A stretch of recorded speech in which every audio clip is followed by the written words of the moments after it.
Seja bem-vindo a mais uma aula sobre fundamentos de gestão. Quem nunca foi cobrado por entrega? Então vamos falar um pouquinho sobre produção, produtividade, conhecer algumas técnicas muito utilizadas neste contexto de avaliação e qualidade, que não se restringe a uma linha de produção. Então bora?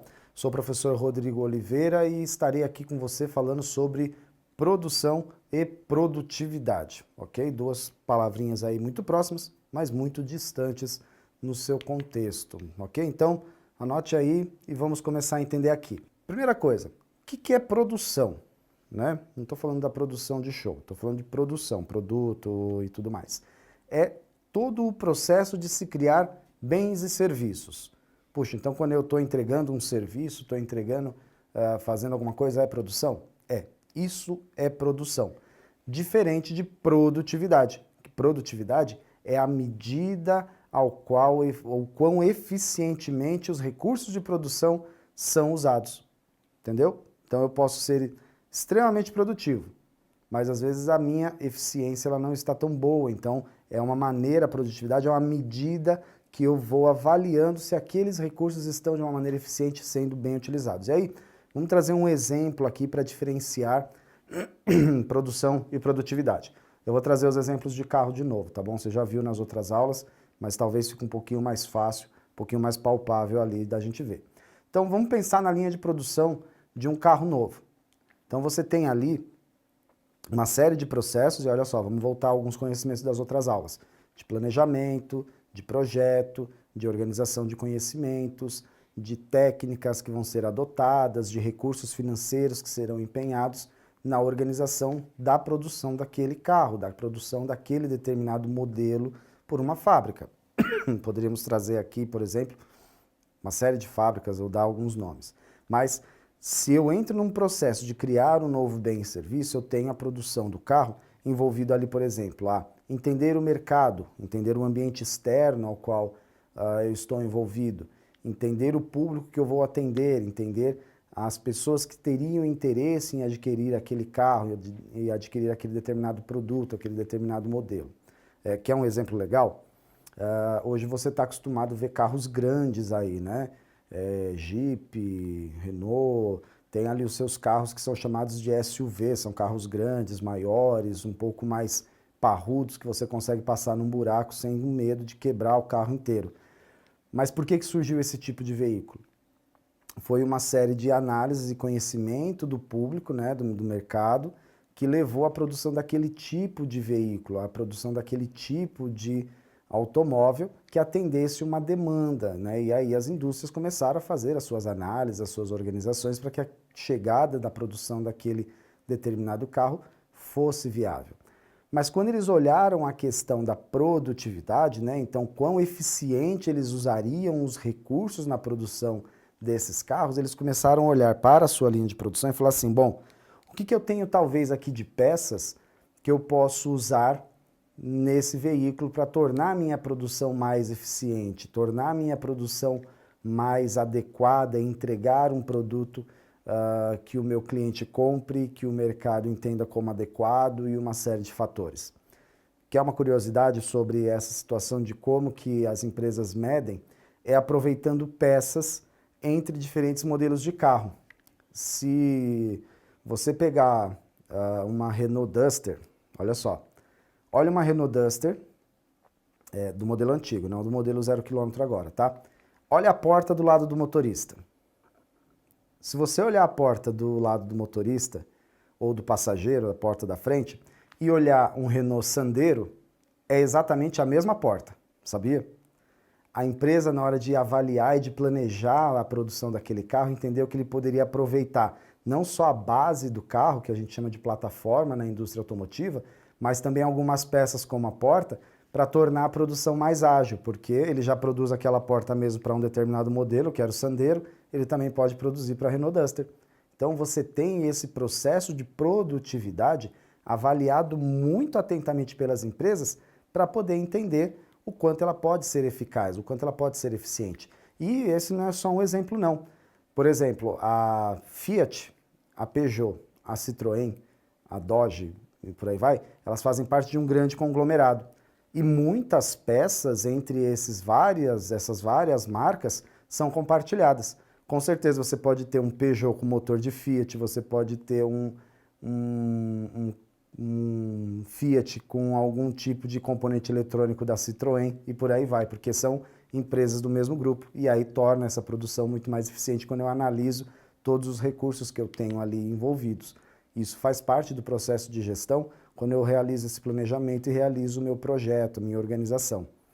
E aí, olha só, ainda nessa linha do conceito de produção e produtividade, entender a questão e os conceitos de medida de produção. A produção ela deve ser medida de várias maneiras, incluindo a quantidade de bens produzidos, os valores deles, etc. Eu tenho que entender a cadeia de produção que está ali envolvida e fazer a quantificação, a avaliação de quão eficiente pode ser a produção e a organização dos bens que eu produzo. Quantos bens eu consigo produzir em um determinado tempo, quanto que eu consigo entregar para o meu cliente final aquele determinado produto. Isso faz parte do processo de avaliação das medidas dentro de um processo, dentro de um campo de produção. Por que eu estou falando isso? Porque nós caímos na situação de eficiência e eficácia da produção. Veja, eficiência se refere à utilização otimizada dos recursos, enquanto a eficácia se refere à obtenção do resultado desejado. Você já deve ter escutado alguém, né, falar assim, você pode ser extremamente eficiente, mas você não é nada eficaz. E realmente, por quê? Eu posso ser eficaz, eficiente, na maneira como eu utilizo um determinado recurso financeiro, né, mas eu não sou nada eficaz, talvez, em eliminar um tipo de problema. Vamos levar para a sua vida pessoal o conceito de eficiência e eficaz? Você pode ser extremamente eficiente em pagar todas as suas contas no dia, mas você pode ser extremamente ineficaz, ou seja, você não teve eficácia na maneira de gerir a forma de como você pagou cada conta. Se realmente você precisava pagar aquela conta que vencia só no mês seguinte agora, no planejamento da sua organização, você talvez pode não ter planejado direito seu cartão de crédito e pagou parcelado e não viu juros. Isso é uma questão de eficiência e eficácia. No trabalho, na produção de bens e serviços, nós precisamos sempre estar atentos a esse conceito de eficiência e eficácia. Por quê? Novamente, a eficiência refere-se à utilização otimizada de recursos. O que são recursos? Humanos, financeiros, de produção, uma série de outros fatores. Enquanto a eficácia, ela se refere à obtenção do resultado desejado, qual que é a meta que eu coloquei, qual é o objetivo que eu tenho ali para alcançar através desses investimentos realizados, ok? Até aí tudo bem? E aí olha só, nós estamos falando sobre produtividade, nós também temos que lembrar que nós estamos falando sobre otimização da produtividade, que é o quê? A otimização de processos que envolve a melhoria contínua do processo de produção para maximizar a produtividade e minimizar o custo. Se você tem filhos, se você tem criança na família, com certeza você já comprou um docinho chamado Fini, né? É um docinho compridinho, eu não vou lembrar o nome agora, mas eu convido você para ir numa loja, numa Americanas, numa doceria, enfim, e perceba uma mudança na questão de otimização de processos da Fini na produção de doce, na embalagem. Preste atenção. Você tem um docinho que normalmente vem numa embalagem com 3 fitinhas, são 3 sabores, uva, morango e tem um outro lá. Eu sei disso porque eu tenho filho pequeno e eu me vejo às vezes obrigado a comprar essas coisas.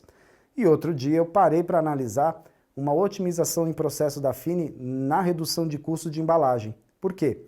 Para cada sabor, você tinha uma cor de embalagem. Logo, ela tinha que planejar, comprar e entregar, né, determinadas quantidades de embalagem por cor de acordo com o produto. O que a Fini, enquanto fábrica de doce, fez e otimizou seu processo? A embalagem passou a ser transparente e aí o que difere um produto do outro, na verdade, é o próprio produto, a cor do produto. Ou seja, com certeza aquilo envolveu uma análise de toda a cadeia produtiva, de toda a cadeia de custo de aquisição daquele tipo de embalagem e reverteu em um processo otimizado financeiro, talvez reduziu o custo de produção de embalagem, porque ao invés de ele comprar 3 tipos de embalagem diferentes, ele compra uma única, ou seja, ele compra uma grande quantidade e aí ele começa a ter eficiência nos seus custos. E no momento da produção, talvez ele não tenha ali que parar a máquina para trocar a embalagem e o tipo de produto que ele vai embalar. Pode parecer maluquice, mas são coisas pequenas que você vai perceber que às vezes a mudança de uma embalagem do produto, ela na verdade é uma revisão de custo super importante para aquela empresa.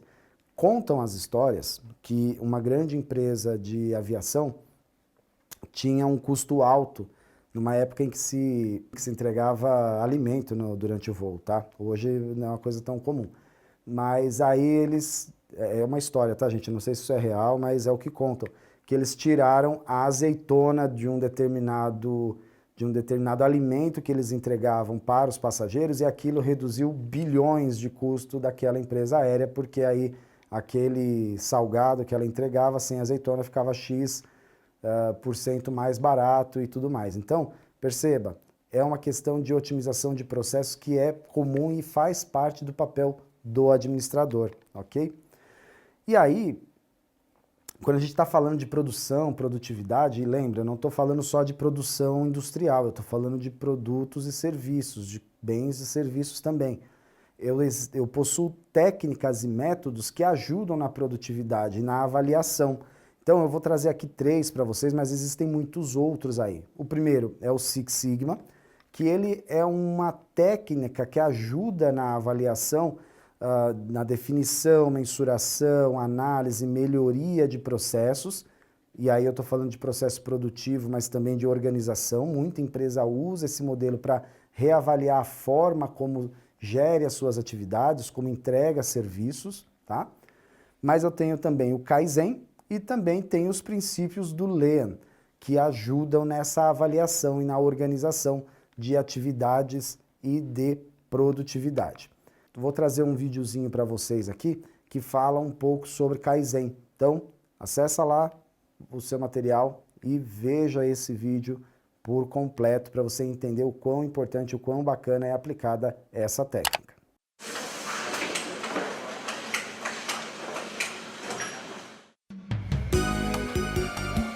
No Japão, os visitantes de fábricas muitas vezes comentam como os materiais de trabalho estão bem organizados. Esta é a chave da eficiência. Quando as ferramentas são dispostas corretamente, não se perde tempo procurando por elas. Um pré-posicionamento lógico de materiais reduz o tempo de locomoção e diminui colisões durante o caminho. Tais técnicas para melhorar a eficiência e a segurança no trabalho são conhecidas como Kaizen, que em japonês significa fazer algo melhor. Os empregados da fábrica estão sempre buscando meios para melhorar o trabalho, para dar 2 passos em vez de 3 ou usar 5 segundos em vez de 10. Pequenas melhorias dão um grande resultado, isso é Kaizen. A ideia de Kaizen começou nas fábricas automotivas há cerca de 70 anos. Compartilhando melhorias nos processos de trabalho, os empregados contribuíram nos anos da bolha econômica do Japão e a filosofia de Kaizen ainda está viva na indústria japonesa. E aí, pessoal, passado esse videozinho que com certeza você já assistiu, se a gente for falar dos desafios da melhoria da produção e da produtividade, eu preciso lembrar que existem vários desafios na melhoria da produção e da produtividade, incluindo a resistência à mudança, a falta de recurso e a falta de treinamento. Imagina, se você é um cara que está subindo a montanha ali, não tem recurso nenhum, não tem uma corda, não tem um capacete, mas você precisa subir aquela montanha, você não tem treinamento e você não está ouvindo o pessoal falar, desce daí porque tem uma escada do outro lado, né? Você é resistente à mudança. Quanto nós não encontramos isso dentro de empresas, dentro do nosso ambiente de trabalho? Às vezes eu, enquanto empreendedor, posso também ser assim. Essa questão dos desafios envolvidos na produção e na produtividade, elas caem na grande necessidade que nós temos de compreender o ambiente que nós estamos envolvidos. E aqui eu trago um exemplo rápido da Apple, né? Você que adora o seu iPhone, o seu relógio e todas as outras tecnologias da Apple, saiba que eles já foram extremamente resistentes a algumas mudanças e quase faliram. Na história da Apple, ela tem ali alguns momentos em que ela sai de um grande papel da criadora dos computadores pessoais, não, ou do modelo de computador pessoal mais acessível e mais fácil de uso, né, para um modelo onde ela é resistente a entender ou acolher aquele novo mercado, aquela nova demanda e quase falir.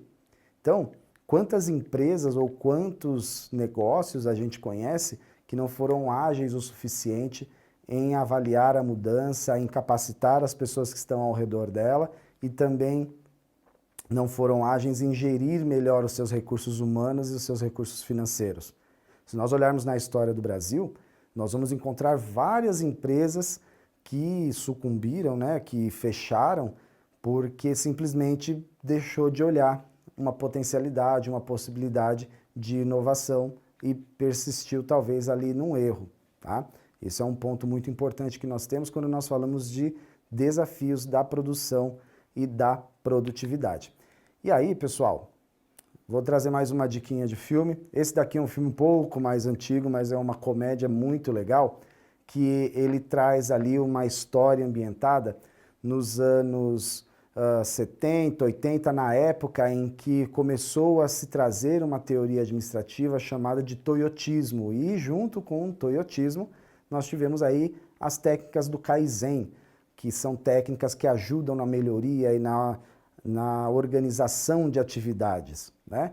E aí, eu vou contar rapidinho aqui a história, mas procure esse filme. Esse filme chama Fábrica de Loucuras, ele se passa nos Estados Unidos, onde uma fábrica de automóveis ela está falindo e todos os empregados vão ser mandados embora, até que uma indústria japonesa adquire essa fábrica e tenta trazer a cultura japonesa de produção e de organização de métodos eficazes e eficientes para a produção. E aí, pessoal, assiste o filme porque você vai ver uma série de questões culturais e também de organização e de entendimento envolvidas nesse processo de gestão de produção eficiente e eficaz. Então, avalie bem, assista esse filme, Fábrica de Loucuras, é uma dica bem bacana para você aí no seu final de semana. E aí, pessoal, chegamos ao fim, falando sobre produção e produtividade. Não esqueça de ler o seu material, não esqueça de acessar o Saiba Mais na sua plataforma e, dúvida, revise o material, assista o vídeo para que você possa aí melhorar a sua compreensão sobre a temática, tá bom? Então, nos vemos na próxima aula. Até lá!